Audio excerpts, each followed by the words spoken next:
So I remember my first day of monk school. I've just shaved my head. I'm now wearing robes. I still look like I'm from London, like I can't get away with it. I'm walking around and I notice this monk who's teaching.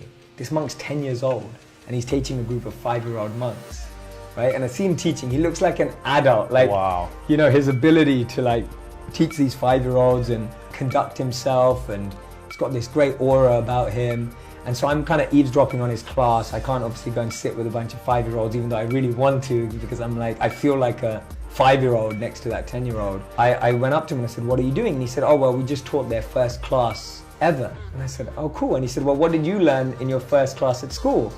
And I said, oh, well, I learned the alphabet and numbers. And I said, well, what did they learn? He said, the first thing that we teach them, the first thing you learn at monk school is learning how to breathe. I said, why? He said, because we're taught that the only thing that stays with you from the moment you're born to the moment you die is your breath.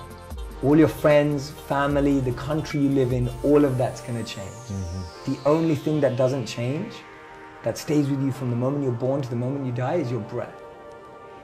And he said, notice, when you get stressed, what changes?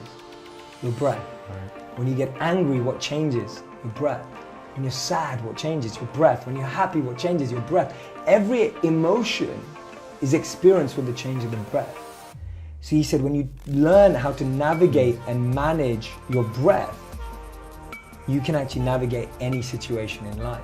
You've got to go on stage in front of 10,000 people. You've got to go to a concert. You just lost a deal or a contract. Our breath changes in all those scenarios, yet we don't know how to use our breath to change our life.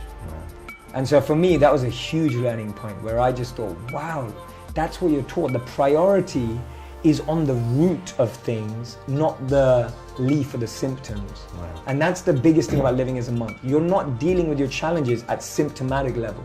You're dealing with it at root level, right? People say, oh, if you're stressed out, just take a stress pill. If you're stressed out, just go to get a massage. If you're stressed out, just relax, watch Netflix and chill. But all that's doing is pacifying you, escape for that hour, 2 hours, maybe a week. But going to the root of it and learning how to change your breath means you can manage any situation in life. And that principle, that's an example of the principle which is so much deeper. That always go to the root. It will take longer, but it will last longer. Right. Right? If you go to the root, it takes longer, but it lasts longer.